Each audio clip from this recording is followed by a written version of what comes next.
Welcome back to Earth Station Trek, a show where we trek from the early days on NBC to the future on Paramount Plus and everywhere in between. I'm Charles Kelso, and it's my privilege to introduce the Earth Station Trek crew: Keith Johnson, What's up, kids? Alan Seiler, It appears that we will be required to ignite the midnight petroleum. and Veronica Dashel. And Muffet. And welcome back, everybody. Tonight we're going to be talking about the finale of Star Trek: The Next Generation, All Good Things, which just recently celebrated its 30th anniversary. Wow. But first, we've got a bit of Star Trek news. We do have, so we had another cast announcement for the upcoming series, Star Trek Starfleet Academy, which I'm super excited about. And we've already known that Holly Hunter has been added to the cast as the head of Starfleet Academy. We now know that Paul Giamatti is going to be joining her in a recurring guest role. He's going to be playing the first season's main villain, and he has, quote, a sinister connection to the past of one of the yet to be cast cadets. So Look, that's interesting. as long as his last name ain't Song, I don't care. Thank you. I mean, that is the truth. Yeah. Well, he doesn't look very much like Brent Spiner, so it probably is. Right. Yeah. Yeah, my first thought was I hope he's an interesting antagonist and not some guy in a big evil ship who's obsessed with revenge. Like, we've seen more than enough of that. Yeah. Agreed. Yeah. So But- what are some other possibilities? I mean, is he just somebody who got kicked out of the academy and now he wants, he never got the life he wanted, so now he's mad? They've I don't already know. done that too. Yeah, I'm going to guess that he comes from the same planet as one of the cadets and has like Yeah, the, sure. the quote said, has a connection to them. Kind of like, I mean, using Prodigy as an example, you got Gwen and her father. If Yep. Gwen were to go to the academy, her father may become an antagonist. That's sort of a thing. And I mean, I make fun of the fact the big evil ship and the obsessed with revenge thing, but they did some interesting things with that on Prodigy. They did.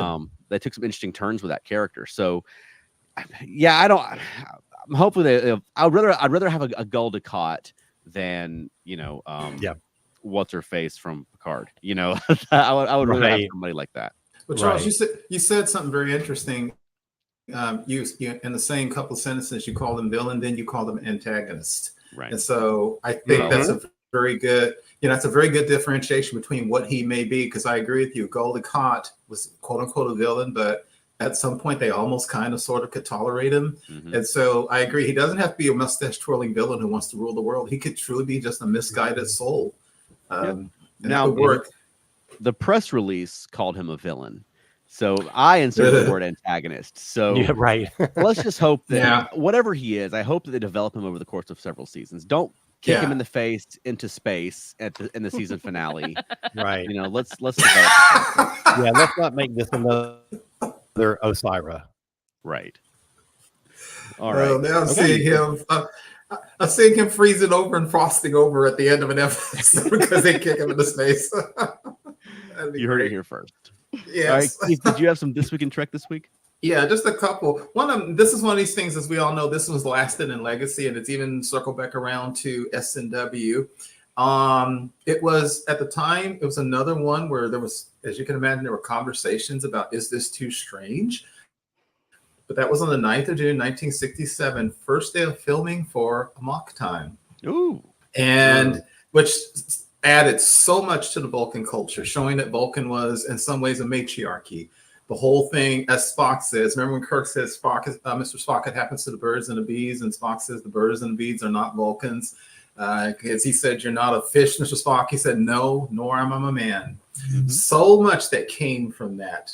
Everything about the planet, you don't know his family, who his family is until later. I still find it weird Kirk didn't know that Spock's freaking dad was ambassador to the Federation. But anyway, so much in that show. Literally one of the most seminal shows in Star Trek history. Mm-hmm. Yeah, they're still milking that episode to this day. Yep. Yeah. All it's worth. Yeah, we're going to leave it right there.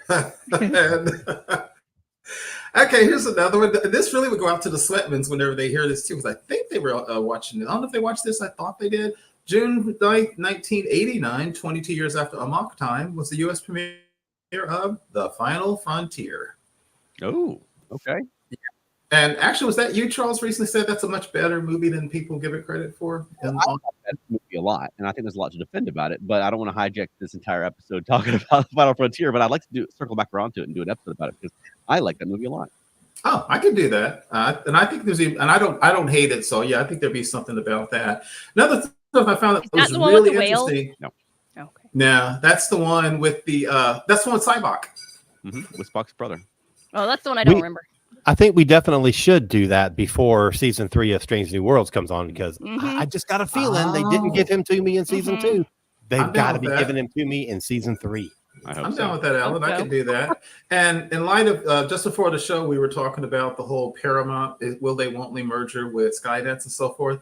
I found this very interesting. On the 10th of June, 1977, Paramount had planned to premiere what was going to be called Paramount Television Services, with a flagship show was called Phase 2.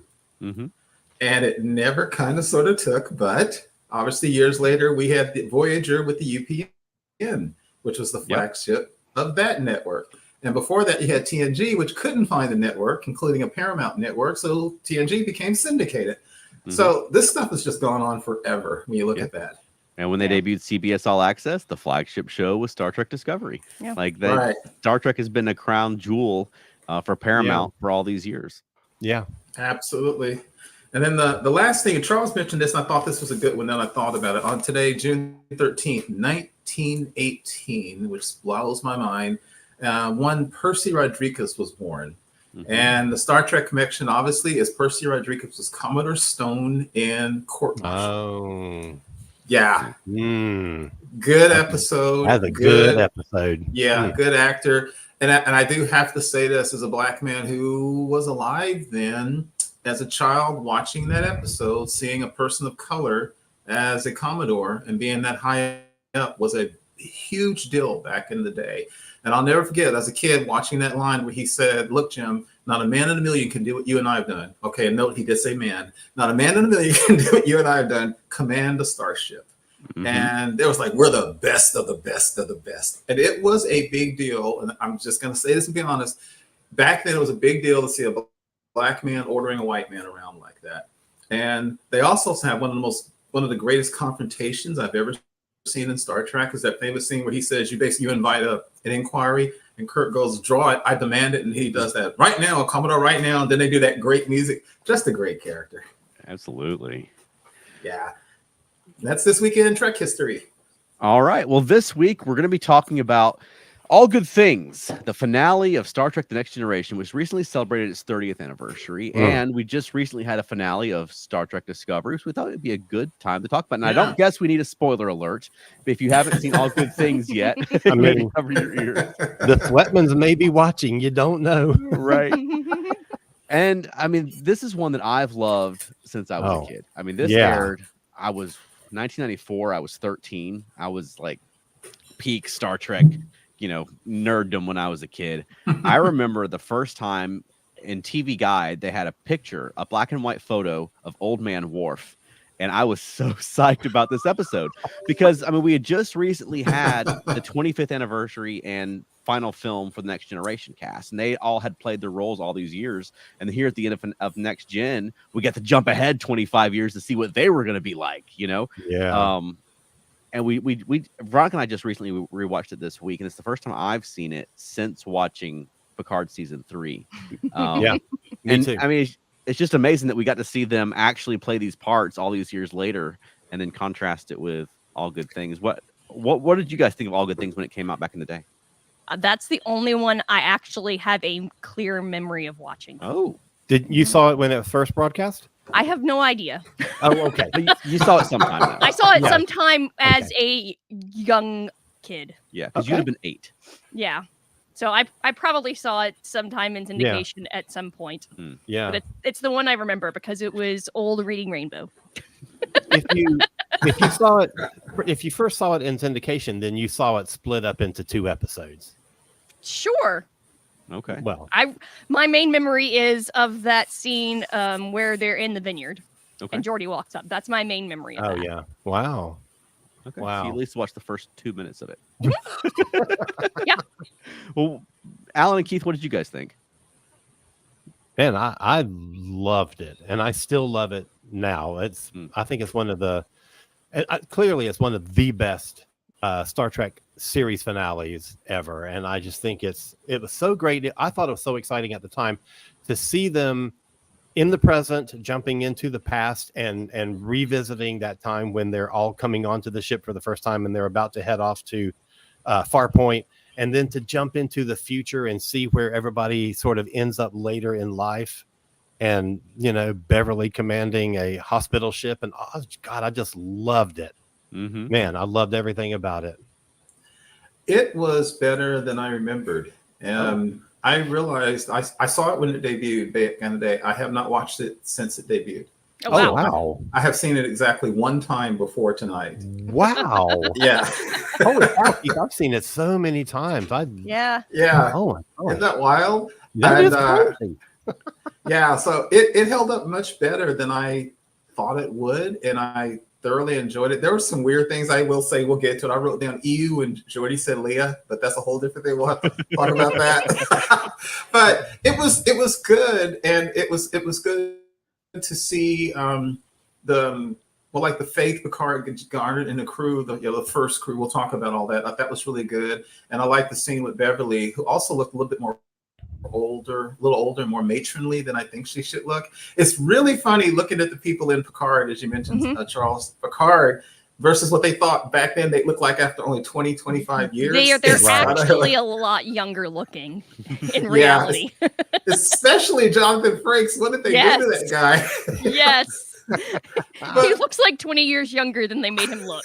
Yes, but I thought it was really good. And I love little things like when Beverly said, if it was anybody else but here, you, Picard, John, Luke, we wouldn't even be here because, and I thought, we'll get into this. And I wrote down one thing too, is, you see this all the time. What do you do in a world where time travel and godlike aliens are possible? When somebody walks up to you and say, Charles, I just came back from the Stone Age. Are they crazy or did it happen? Right. And so I think that was a great dilemma that Picard had in the whole thing. I loved it too. Chuck, since you mentioned Picard, I think it is super interesting. This is my first time watching it also since Picard season 3 came out. And it's really interesting to look at this in the context of Picard, because the way that they kind of work details, and how some details match up remarkably well and others they kind of like maybe took a different direction on, and I think it's so fun to compare those things. Like we see both the initial diagnosis of Irumodic syndrome and the suspicion in the future timeline where none of this is real, it's all in your head because of Irumodic syndrome. And it's so neat to see that play out in this episode after having seen Picard season 3 or any of Picard actually. That's great. And you mentioned little details like Geordi in All Good Things. One of the kids that he mentions is Sydney, and Sydney is the name of one of his daughters in Picard season 3, which I thought is really cool. And I love little things like Geordi has the artificial eyes, and they went to that not right after this, I guess 2 movies after this. They went to that in the films as well, and they sort of left themselves an out to do things differently at the end of All Good Things, because they flat out say that this was a possible future or a version of the future, and why did the captain told us this, so things can turn out differently. Yes, of course. So you can enjoy both. It's not like, oh, they got it wrong. It's there's this the timeline played out differently. But you have those people who are like, clearly the people who run Star Trek nowadays don't know anything about the show or its history. Right. Yeah, well, they also did something interesting when you talk about the time travel, Charles, and I had forgotten, is in the episode, because one of the things you talk about with time travel, which is just ridiculous because how does it work, is Picard asked Troy what did she remember from the first day of the mission, and she didn't remember anything. And what I thought was cool was they established that all 3 timelines were not causally connected. So when he would jump into the past, it didn't change anything. So it's not like somebody goes, remember that day when you gave your first speech and you freaked out and called red alert? Never happened. Right. Yeah. And that's one thing I love about it too. It just celebrates the whole of Next Generation. I love going back and seeing, the basically just before the pilot, as well as jumping forward and seeing where they might end up in the future. It's just so much fun. And I love the guest stars in it, but I was, I guess I remember there being more than there were, because you don't get that many. You get a really quick scene with the Admiral, and you get a fairly short scene with Tomalak. So the whole thing remains focused really squarely on the main cast and not all these different callbacks. I mean, you get some callbacks, but there could have been a lot more. There could have been Leah Brahms having a walk on there. There could have been a scene with Groppler Zorn at Farpoint, anything. Mm-hmm. And it's surprising when you're celebrating the sort of legacy of a 7-year show that they chose not to do more than they did. Right. And so, I mean, it just focuses so much on the story being told, not on all the stuff that we have done in the past. And, so I thought it was a really interesting choice. Mm-hmm. But I do love getting Tasha in there. Yeah. Oh my gosh. Yes. Perfect. Yeah. Perfect. It just reminds you that had she stayed, they probably could have worked it out, because of course they could have. Yeah, because she herself chose to go because she didn't think the character was being written very well. But yeah, she had so much potential. She was just impatient. Yeah. What did you think about Worf and Deanna as the couple opening up the show? That was a terrible thing. Yeah. And then them in the future and they're not talking. It's like, what? No. Yeah. No. And their courtship. Go ahead. Yeah, their courtship is mainstream timeline. So they did date for a minute, but they broke up at some point. Well, I mean, we'd seen Worf and Deanna together, in the latter part of season 7. So that's that wasn't a new, like, here we are springing this crazy thing on you. But what I thought was so interesting about that scene was Worf is trying to have this, thing about, I think we should talk to Commander Riker because I don't want to hurt his feelings. And she says, I think it's okay for us to focus on our feelings, Worf. Yeah. I thought that was so cold. Like that just didn't seem very Troyish to me. And then I thought so too. And later on, when he's like, hey, Deanna, how about we go get dinner? And she's like, well, we have plans. And she just walks out of the room. And I'm like, that just seems so weird. Yeah, I thought so too. I know that in one of the episodes you're talking about, Alan, when they first started, the hint was Parallels, the one where Worf keeps jumping timeline. God, I love that episode so much. And at the end, I think he goes to her quarters and he orders champagne, and she gets this little grin in her face. And and in in the timeline when he and Deanna were married and had children, and when he asked Data how did this happen, and he said they dated, they were interested, and he said Worf went to Riker and asked for his permission because he thought it would be dishonorable to do otherwise. So I thought that was a nice little callback. That they did that. I do agree, Veronica, and this is a thing that, I don't know if you're familiar with the term freezing. Have you ever heard that term? It's from the comic book world. Yeah, you keep doing it on our live stream. I mean, I know the term freezing in multiple respects, so I don't. There's a DC comic where one of the Green Lanterns named Ion basically comes home, and I'm going to cut really quick to the chase. His girlfriend is in the refrigerator because this bad guy wants to incite him. Fridging, yeah, not fridging. Yeah. And he puts her in the fridge, and so it's that trope of basically killing off women so that the man has something to be mad about. You could even do, it's a lot of things. So I thought it was a real weird choice that Deanna was dead in the future. I don't even understand what the point of that was. It was weird. I had completely forgotten that detail. Yeah, so it's weird. Even though I've watched it a lot of times, but it's been a long time since I've seen it. I was surprised when they're in the future, and I'm like, where's Deanna? And then they're like, sorry. And then they sort of tell you, that she's not there anymore. And I was like, oh my God, I've forgotten about that. And she died off screen. And then Worf was pissed because he didn't even get with Deanna because he didn't want to upset Riker. Then she died. And so they're just mad. And it's weird because they're about to go into a crisis. It was almost Discovery territory because Picard was talking to Riker. Riker's like, what? It's like, dude, you just hear me? What? Right. So going back to the way Deanna was reacting about everything, I felt like it was very much in character with her. because she's a therapist, and you have to be like, this person isn't associated with our relationship, because we can tell them about it. We don't need to have like a conversation about it. And even the whole, well, we have plans, because she, at least to me, her facial features and her tone of voice said, I'm really sorry, but we have plans. Is what I heard in my head. Not exactly what she said, but basically. So, my buddy Tony Bowers calling me out on my language, man.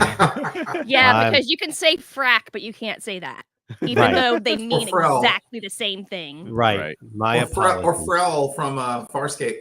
Yeah, frack but or a dumb word. Yes. Frack, is it? No, because you have to have that hard consonant in the word. Good point. You can't have a soft consonant like L's. Those are dumb. Okay, yeah. Sorry. As a super quick aside, because we are not going to go down a side road. But we are. Now Veronica said. Now that Veronica said frack, I won't even use it because it sounds weird. You know, the network got after them for using the word frack too much in the series, because they started using it in all the words that the F word were using. Network's like, hey, you can't do that. And they're like, hey, it's this frack. It's not. They're like, you know what you're doing. So the network actually told them to back off and use that word. Anyway, back to the. I thought that. Go ahead. Go ahead. Yeah, I thought the whole Riker Worf thing just feels out of character to me. Yes. I agree. Because they had so many times on the show up to this point, they'd already evolved. Like Troy had been in relationships, and Riker's feeling about it, and early on he's jealous, and later on he's less jealous, and they hadn't been an item for years at that point. For years, right? But also, I wonder if anybody watching TNG when it aired thought, "Oh, good, Troy and Worf are together. No. What a great couple." No. You know what I mean? Nobody I've ever encountered wants that. I know there's been other people on Star Trek that had less chemistry, but they are among the lowest. Like, it is a weird pairing. Yeah, agree. She joked, and I don't know how much of a joke. She said Michael Dorn had been wanting to get his lips on hers for years. So he was kind of eager with this whole little relationship. Also, I don't know if you noticed, it was a weird thing, and we don't want to spend a whole time talking about it. I don't think I've ever seen Michael Dorn as Worf have such a goofy smile as he had in that scene with her. It was like he was coming off as like lovesick. It was almost like he was losing Worf for a minute. And I was like, dude, come on, you know. Sometimes, but you know, when you get bit by the love bug, you kind of lose yourself for a little bit. So it's possible. This is true.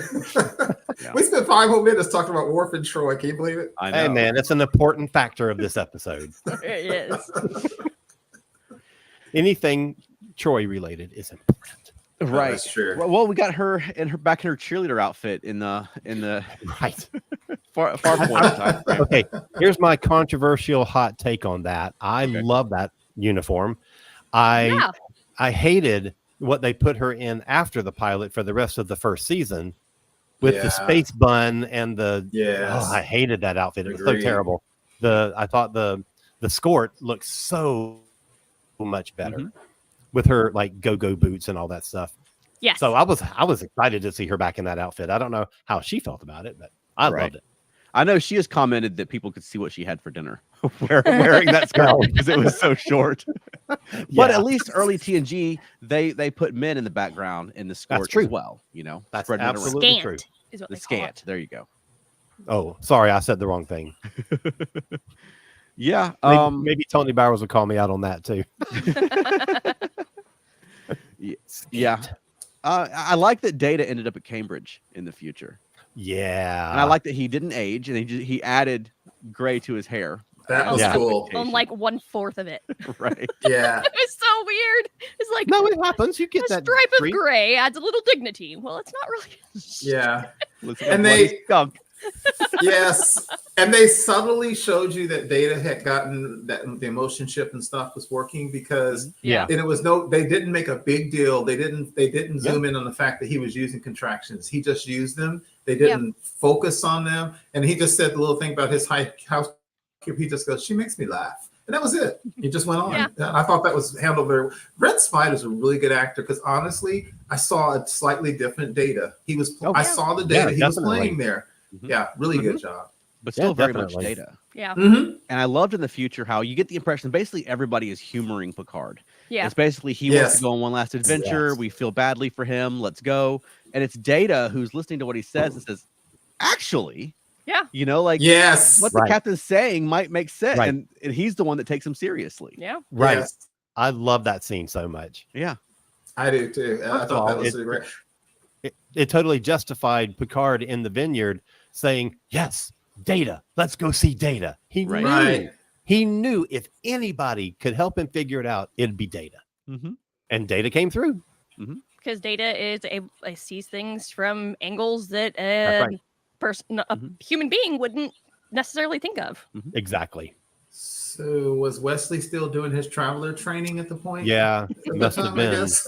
I assume so. He's in travel. I thought it was funny. This is completely outside of anything, but I thought was really interesting is these people have transporters and starships. And Geordi says he hasn't seen Picard in like 9 years. And then Data and Picard are literally a hop, skip, and a jump. And he said, is Data still at Cambridge? He goes, oh, I think he is. And I'm thinking, but you know, that's what we do in life. I'm like, dude, you are literally like a millisecond away from each other. Mm-hmm. They just lost touch. That's right. But you know, that's what humans do, I guess. Yeah. Exactly right. Especially when you've got a hot Romulan hanging around your vineyard and you know, he's protecting you in every possible way. Right.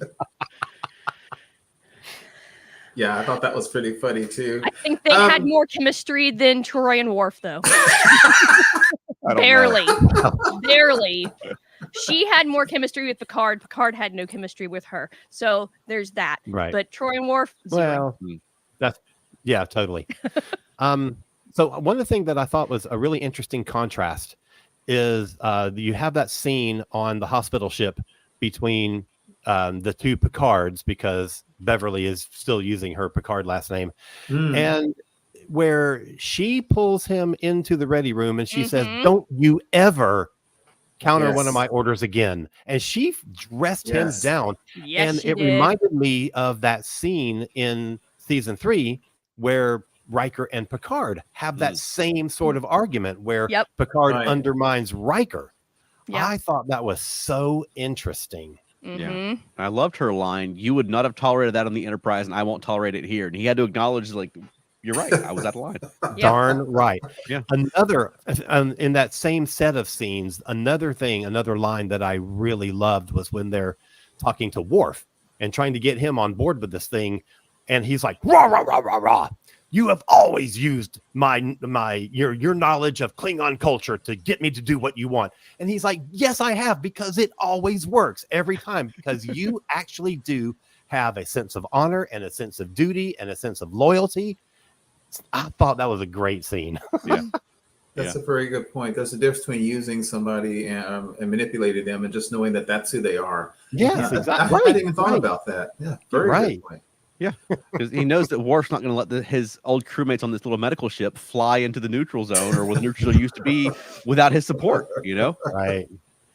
I got to say, I love the Pasteur. I think that is a super cool ship. Oh, I love it. Inside It's and so, out. it's a great design. Yeah. I put in my notes, Charles, a throwback to one of the Enterprise designs from Matt Jeffries, because I think before they were going to call it the Enterprise, I think Yorktown was one of his suggested names. But one of the early, actually pretty seriously considered candidates for the Enterprise was the round module in the front like that. So, and of course we saw it in, what is the ship, was it the Discovery in 2001: A Space Odyssey? Okay. So that's a great look too. I love that. And Alan had talked about this before, and I love it too. It's the concept of, and I've read so much science fiction growing up, hospital ships, medical ships in a civilization. And I love that, because she's like, we don't have weapons like that. We don't have shields like that. As a hospital ship, they should have been allowed to kind of sort of go anywhere. But, you know, tell that to some angry Klingons that you're not supposed to do that. Yeah, I never got that, why hospital ships didn't have any protective weapons, because you're going into enemy territory. I mean, even when we send hospital medical teams into combat now, they're surrounded by trained military people. Why is it not the same in space? Yeah, I would think that they can enter, disputed areas and things, and people will let them pass, knowing that they're not armed and it's not they're not pretending to be a hospital ship, but actually carrying phaser barrages with them. You know what I mean? But I do like that in both timelines, Crusher ends up captaining a medical ship, one for Starfleet and one sort of rogue. For the medical organization. Yeah, good point. I don't know where Jack was in All Good Things. Right, they even got married in that one. Yeah. Oh, yeah. I hadn't thought about that. I guess he's at the college, like 20 miles from where Picard's living. So I mean, he has to be, because they would have absolutely had to have had him, and he would have already been there. So and he would have grown up there, so he wouldn't have been like, I'm not going to do this because he abandoned me.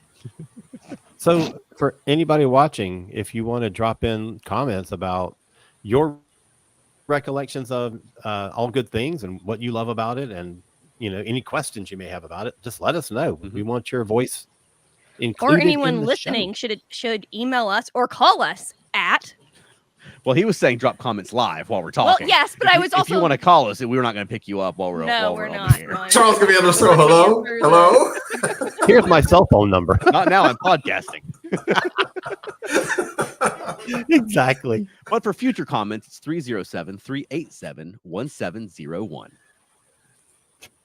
We don't talk that up enough. No, I know. We don't. I know. Oh well. Anyway, because no one calls it. But if we talk it up more, okay, we'll start doing that every episode. Right. All right. One little thing that was cool that people talk about that I remember loving was, they always talk about how when you have space shows, if you know how many times this comes up in Facebook, which is why do spaceships always approach each other at the same plane and in the same orientation? And then, of course, remember how Kirk defeated Khan in the Wrath of Khan? It was so freaking cool to see Riker bring the Enterprise from below and coming in at that vertical angle. And then it's got that funky phaser blaster weapon that they put on the saucer section. And like 2 blasts and the Klingon ships blow up. That was pretty cool. Yeah. Yeah. I love the future version of the Enterprise. I thought that was way cool when I was 13. I still think it's way cool. Yeah. And I love those new Klingon ships. Just all the ship stuff in this episode is great. They really went all out. There's new Klingon designs in the future, which later got rolled into DS9. And then the upgraded Enterprise and the Pasteur. It's just fantastic. Yeah, I thought so too. I love my starships, and I love like beauty shots of starships, and I thought this episode gave me a lot to look at. Right. Yeah. Another thing that they did in the show, and the showrunners admitted that it is what it is. This, again, I spent a lot of time on Facebook, and this is the thing is, if you notice, they mentioned Warp 13. Yep. And that keeps being brought up all the time. I can't go Warp 13, blah, blah, blah. They hadn't redrawn the warp scale yet. So Warp 10 wasn't a barrier. It was just, you need a better ship. So Warp 13 was absolutely normal. This weirdness that they finally got to by the time, well, no, I'm sorry, I'm taking that back. Warp 10 was a barrier, and they made a mistake in what they did. So that was the thing. So the showrunners like, oh man, we missed that. They were still thinking the original series scale where Warp 10 wasn't a barrier. So officially, they shouldn't have been able to go to Warp 13, but you can retcon that real fast. It's also in the future they hadn't redone the scale. Right. Unless in 25 years later, they had found a way to surpass that barrier in a safe way that wasn't going to cause harm to whatever space around it. So they don't spend any time telling you that because it's not necessary to the story being told. So I just take it as we can now do 13. I thought it was cool. I don't think the Warp 10 thing was introduced on screen until Threshold, which was several years after this. Right. But to me, if you've got ships that are commonly going 9.9995, 9.9996, 9.99, it makes sense to redraw the scale and say Warp 10, Warp 11, Warp 13, instead of what if your comm officer misses a decimal point? You know what I mean? You're going to be, if the speeds are increasing. Well, if the speeds are increasing exponentially, that's going to make a huge difference when you get up to that. And for those who are anal retentive, in the original series there was no limit to the warp speed. It was 10, 11, 12. It did not matter. You just needed better technology, better engine efficiency. By TNG, they redrew the scale. So as Charles was saying, Warp 10 was the limit because it was infinite speed. And basically everybody played in the Warp 9.99, blah, blah, blah, blah, blah, blah, blah. And so they forgot and went back to 13 in the thing. I thought that was just cool. But yeah, that scene with the Enterprise coming in, that's one of the best scenes I've ever seen coming in at that angle. I forget, Charles, you said something about that. Now, is the assumption, I guess, was that a refit? That wasn't a weird alternate time Enterprise? Should we assume that was a refit Enterprise? Yeah, I mean, it was 25 just years later? supposed to be the future, and this is before Generations. So at that point, we didn't know anything about the Enterprise crashing. So yeah, it was just the Enterprise was souped up in the future. Yeah, I forgot about the crash. Oh yeah, but I mean, we saw on Picard season 3, the Enterprise came back anyway. Yeah. So it could have also crashed and then also have been pulled off the planet and refit. Right. Yeah. But I mean, it's that added third in the cell. That's how they get to 13. There you go. Yep. Yes. Kick it into overdrive. It was nice. There. Yeah. I'm sure you've all seen. There's another meme that runs on the internet that there's that whole thing from season 1 or season 2 when Q comes on board the ship and he's trying to grant people wishes and he grows Wesley up and Wesley looks like some bodybuilder. Yeah. And then as they also, the whole joke is you'll see the meme. They'll show Will Wheaton and how Star Trek portrayed Will Wheaton as an adult. Doesn't look the same. And then Patrick Stewart, when they showed him as older, he looks really old and he actually aged real well. And so it's like they got it wrong. And so Jonathan Frakes, it's like, what did they do to that dude? It was 25 years later and he was wrinkled. And I'm like, did Deanna's death do that to him? Yeah. Now he is also wrinkled in real life. We should. But I think not nearly to that. I think the big difference I think with all of them is they're all playing old. Yeah. And now they don't play it like they're old, evil people. They're just playing it as themselves. Right. Yeah. Absolutely. But I do want you to tell me what I'm going to look like when I grow up. Because there are AI programs that'll tell you. Oh, no. Because it's interesting because when they introduced Michael Dorn, he almost came off like a crazed old man with wild white hair. And one thing I read is for Picard, they told Michael Dorn he was going to have white hair. And Michael Dorn said, I don't want white hair. I don't want to look old. And then they told him what it was going to be like. And they basically brought up, as we all know, they brought up basically that white-haired dude in every Kung Fu movie you've ever seen. He's like, oh, okay, cool. I can have white hair now or gray hair. So that's what that came from. But I think they got it better in Picard than they did in this. Well, I think he looks cool in Picard. I think the white hair works for that look. And they're right. I mean, it has that old samurai look. But, I mean, we've seen Klingons live to be 150 years old and not look much older. They really could have just made him up exactly like Worf from DS9, and it would have made perfectly sense. Yeah. That's true too. I agree with that. Y'all mentioned Denise Crosby. What do you think about her coming back? And she didn't have a whole lot to do, but I always like when she comes. I always like when she comes back as Tasha. I should specify that. I don't like when she comes back as Selah. But I mean, people criticize her from season 1, but everyone was written better later on TNG than they were in season 1. Tasha would have been a much better character if she'd stayed on the show than she was in those first 13 episodes that she was in. Right. I was always disappointed that she left when she did because, I mean, although I will say I did love that scene where he turns to Worf and asks him to do a tactical thing, and Tasha's like, hold up, bud. That's my job. Right. Yeah. And that's, I mean, he's been doing that for 6 years. It says, right. Reflex. And I love the look that Worf gives to Tasha. Like, but I like they had Worf with his old sash again and in the red uniform and the short hair. Yeah. Now, they did get the captain's chair wrong. The captain's chair was different in season 1 of TNG than it was later on. But that probably doesn't exist anymore by the time they were making this episode. Most likely. They'd already thrown it in garbage. Well, they just redid the chair. They just redid the arms.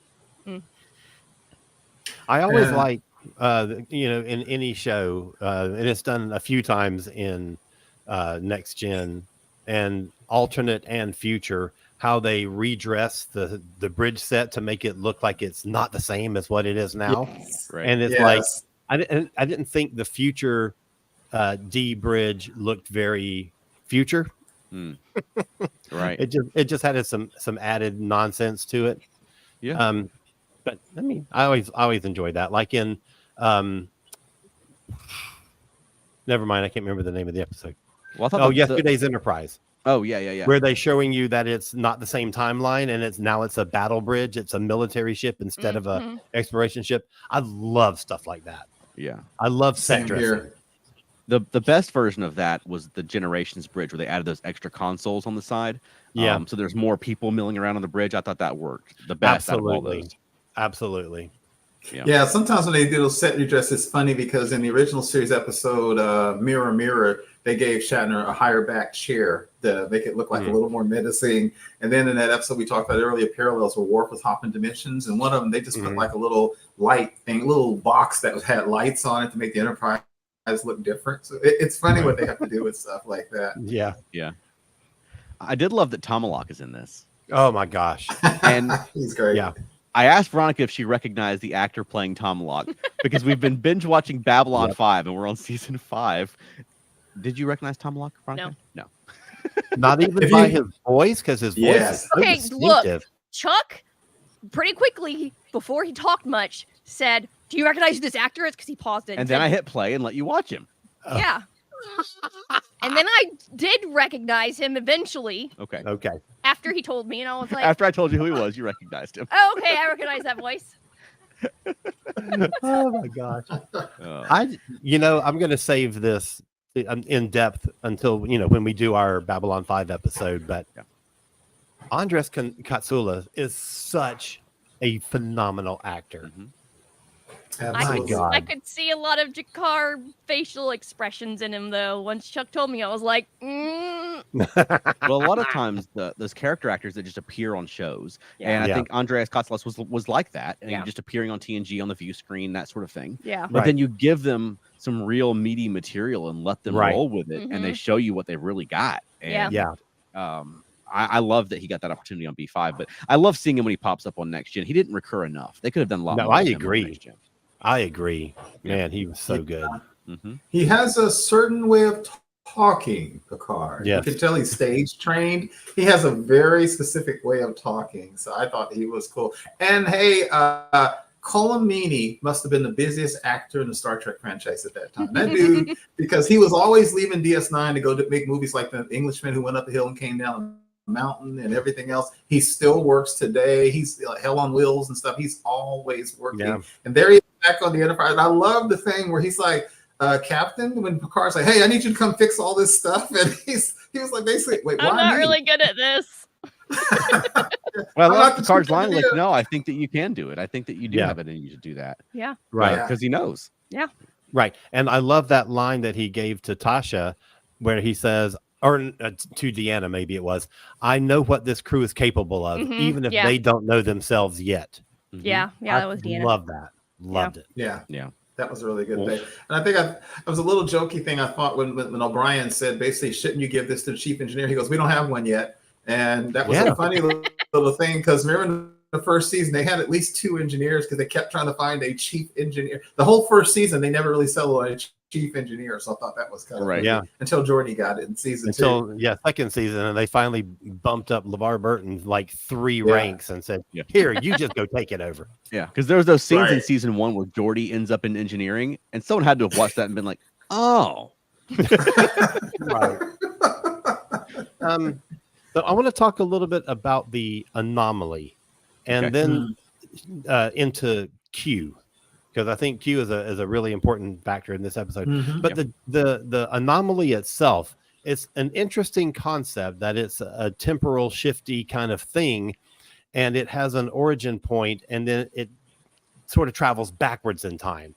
It like grows, but it grows backwards. And I thought that was a really interesting concept, except that when they, our characters are still moving forward in time, when they get to the point where the thing originates, they shouldn't have really seen much of anything. And then they go past that point and they say, "Oh, this is the formation of the thing." Well, it's not, because it wasn't there when you got here. Right. I had the same thought. Yeah, exactly. And so it's an interesting idea that's really hard to work out visually on screen. Yeah. Because really, it should have been there when they arrived, and they should have started blasting it, and it should have disappeared before their eyes until it was gone. Not they leave and come back, and now it's there. And then they think, we got it. Yeah. We took care of it. Hey, we did it. And then Picard's like, "Wait a minute. Why is it still back here in the past?" That should have been the clue right there. Right. Yeah, that would have worked better. And also, there was a continuity error when Data identifies the 3 beams and said they all originated on the Enterprise. Yes. So one of them was from the Pasteur. From the Pasteur, right. Exactly. Yeah, exactly. What, weren't they on the Riker Enterprise? Not when they were blasting that beam. They were on the Pasteur. Oh. because then it got blown up and they came back on the Enterprise. And the thing was there. So let's talk about Q.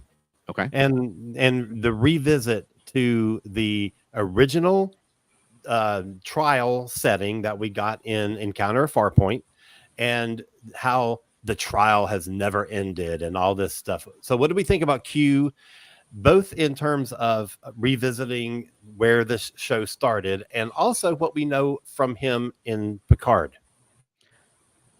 I think it works beautifully. Yeah. Not the Picard part. I think it works beautifully in this episode, and I think it works great at making the trial sort of the bookends of the series. Yeah. This has all been the trial this whole time. Everything they've done has been part of humanity on trial, and Q have been watching them. And it's interesting because originally that wasn't in the script. And I think Dorothy Fontana got mad because Gene Roddenberry added that Q stuff to Encounter at Farpoint. But originally it was just the Farpoint adventure, which is the part no one cares about now. It's all the Q stuff is the good stuff. Yes. Because he's amazing. Yeah. I think John Delancey was fantastic in this. He always is. Right. I think that's ironic too. Yeah, I think that's ironic too, Charles, right? Because there was a whole debate about should the premiere of the series be a 2-part or 1-part. And so they basically wanted to do like, then when the network said, well, can you get it more like a TV movie link, maybe like it's kind of sort of 90 minutes. And you're right. So Gene Roddenberry just threw the Q stuff in there as actual filler. You can tell it's grafted onto it. And it's ironic because you're right. I don't remember those space jellyfish much at all, but I do remember Q. I don't realize they're the same episode. Like no one. We talked about this when we were talking about Picard, but no one would have been excited to see Groppler Zorn come back for Star Trek Picard, you know. But no, I think that, and I loved Data's line when he says that Q has always had a fascination with you, like a master for his beloved pet. And he just looks at him. That was great. That was literally what it was. Yeah.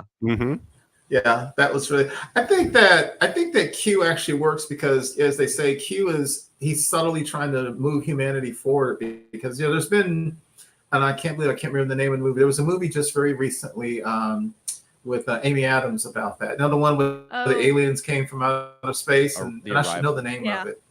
The Arrival, yeah. And there's always been a concept in science fiction as if you can start. Well, even with Cisco and Deep Space Nine, if you can start thinking outside of your linear and your primitive and lower dimensional thinking, then it doesn't just elevate your brain in time; it elevates humanity. And like we've always seen, that Q is always trying to subtly push humanity forward, basically by using Picard and perhaps others. And so I do like that when he said that. I love it when he's there. I think it was in France. He's like, "Yeah, that's you." And there's that goo. He goes, "Oops, look at it. There it goes. Well, you just killed humanity." And I love that line. Like, and I thought it was kind of cool. Nothing happened. Right. So good. Yeah, John Delancey always walked that line between menacing and humorous, and he did it real well. Like you said, Charles, his appearance in Picard, I don't like to talk about very much because it was not the same Q. But here, I thought he was fitting as a bookend for the entire series. I thought he worked well. Yeah, agreed. I've seen people speculate online that when he leaned forward and was going to whisper something in Picard's ear, and then he was like, "Nah, you'll find out." That I've heard people say, "Was he going to talk about Jack or talk about the Borg Queen?" Oh, wow, wouldn't that be funny? They just kind of go in and add something to that later on. Right. Now we talked about future Data. What did you guys think about seeing pilot era Data again? I loved it.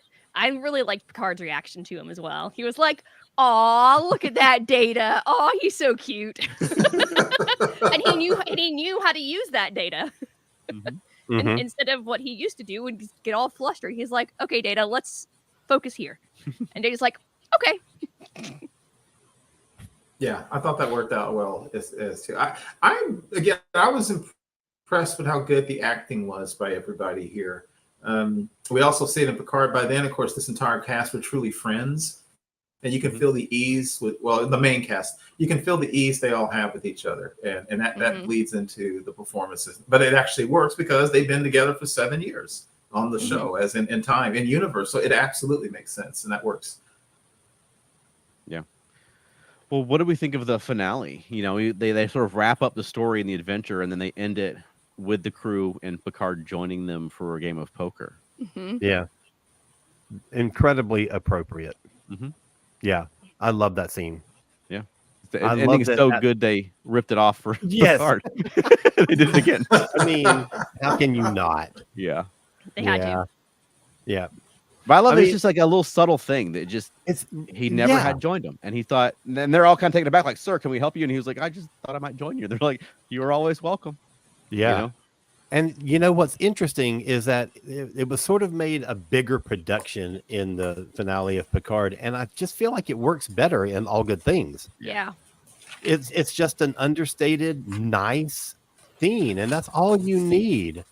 Yeah. Even though I did enjoy what they did with Picard season 3 as well, but comparing the two very similar scenes, I think All Good Things works better. So I think it works better for the ending for All Good Things, but I think the way that they made a big deal about poker was because, I mean, they continued on, obviously in continuity, continued on playing. So that was like a thing that they used to get together and do. And hey, here's old friends, and we're not in the middle of a crisis at the moment. Let's play poker like we used to when we were in the middle of a crisis on the Enterprise. And so they were making a big deal out of it because it used to be their, this is our, we're not having to save the universe time. Yeah. How come every time they play poker on the Enterprise, they're in uniform? Don't they have real clothes? No, I mean, they're off duty. They're not on shift. Yeah. Yeah, that's actually true. Yeah, because that's probably whatever Delta shift or whatever on by then, whatever the shift is supposed to be. I think that contrast between the two shows is interesting because I did read that the poker scene at the end of Picard was almost not scripted because they all know each other so well. That Terry Matalas literally said he ran the camera for something like 45 solid minutes, and they were just sitting there riffing and joking with each other. He just filmed it. This scene was more scripted than that. I hope that's a bonus thing. It is. Oh, good. Good. I can only imagine, especially Marina Sirtis, because she has a pretty dirty mouth from what I hear. I can imagine what she was saying during that stuff off camera. But I thought that was a great bookend because if you remember in Encounter at Farpoint, and people even comment, Picard was really kind of a D to Riker when he first started. He was actually almost borderline mean to Riker, and he was very distant. He was mean to Wesley. And I like the way he came in, and he was a little hesitant. And it was almost as if he was expecting them to almost not accept him. And then, like you said, they're like, hey, you're always welcome. No big thing. Come on in. Because somehow Riker's always winning with Klingons and androids and people who can read your emotions. Yeah, everybody out there somehow Will wins. Geordi can see through the cards. Yeah. But it's always Will.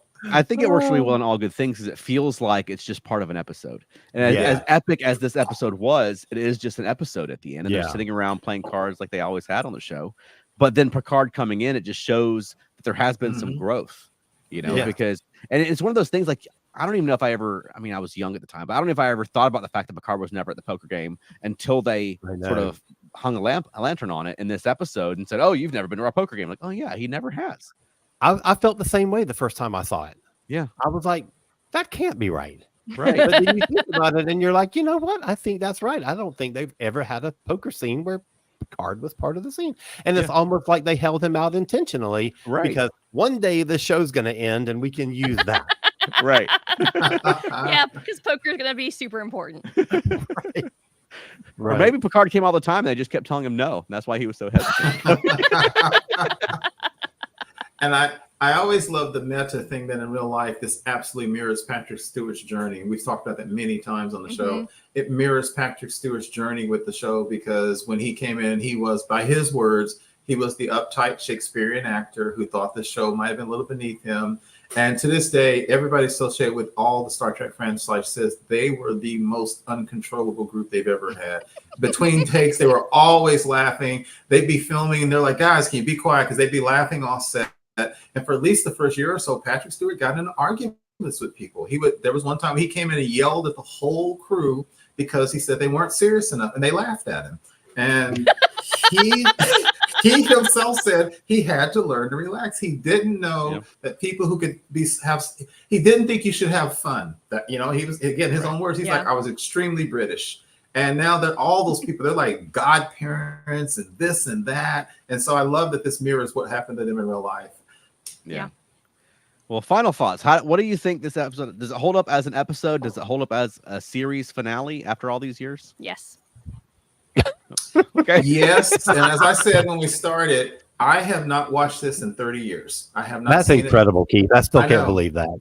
I know. I couldn't. I was looking. I was like, oh, I haven't seen that thing in 30 years, and it holds up so much better than I thought. And also, Charles, as you said earlier, and Alan, it actually holds up in the Picard series universe as well. It works. So kudos, because the people there sure as heck didn't know they were going to have a Picard series 30 years from hence. So Right. yeah, it absolutely holds up. Yeah. And it's so funny when you're looking at that series finale and you think in terms of 7 years, because we've had these characters on and off screen for decades, and it just feels so quaint. Mm-hmm. You know, 7 years. That's so cute. But I love it. I thoroughly enjoyed watching it again, and for the most part, remember every line. I remember every scene. I just forgot that Troy was dead in the future, but you know, but she will always be alive in my heart. Yeah. Right. But yeah, I think it's great. I think it. I mean, you know, you can make an argument for Deep Space Nine having the greatest series finale for a Star Trek show, but I think this one is so good. It's right up there with it. I think it bookends much better than the Deep Space Nine one did. Yeah, I can see that. Yeah, I would put this ahead of the Deep Space Nine finale. Deep Space Nine finale, they're having to close up a lot of plot stuff, and you didn't have Jadzia there and that sort of thing. Yeah. This and you had the stupid Pa Wraith stuff and Cisco Lee. Okay, I know. You're right. This is the best one ever. Yeah, I think this is one of the great TV finales of all time because it's such a wonderful capper to the show, and it ultimately it ends the way the show ends. They fly off at the end and off to the next adventure, and with the line, "The sky's the limit," which I think just perfectly sums up the show. I think it's a beautiful ending to the show. Absolutely, I agree. Well said. Well said. All right, Keith, where can people find more of you? X and Facebook, primarily the ESO network Facebook groups. How about you, Alan? CosmicCreative.com, KOZMIC creative.com. And how about us, Veronica? Feltnerdy.com. Yep, where we've got a lot of announcements coming out of shows coming up and things like that. So you can follow Felt Nerdy on Facebook or any other social media, or Felt Nerdy and Dirty for our adult stuff. We've got announcements coming out for both parts of our performing. And where else can people find us? Monkeying Around, a podcast about the monkeys. That's right, where we've doing some really fun interviews lately. Our latest one, we were talking to music journalist Matthew W. Smith and tackling the question of should the Monkees be inducted into the Rock and Roll Hall of Fame? And I think we had a really fun discussion about that. That's awesome. I can't wait to hear that. And do you have a closing for us this week? Oh, no, but I had a great idea. We should all get together and play poker.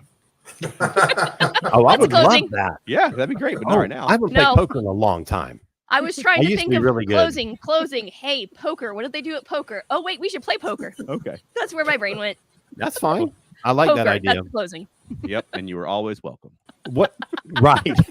And what is it that we're doing next Thursday at this very same time, 8:00 Eastern, Thursday evening? The Sweatmans. Yep. Matt and Elaine Sweatman from Land of Matt Watch TV will be joining us. We'll be talking about Star Trek: The Next Generation Season 2. Yes. All right. That'll be fun. Yeah. Everybody join us again then. Take care. Have a great week, and we'll see you soon. Take care. Bye. Keep on trekking. Ha ha.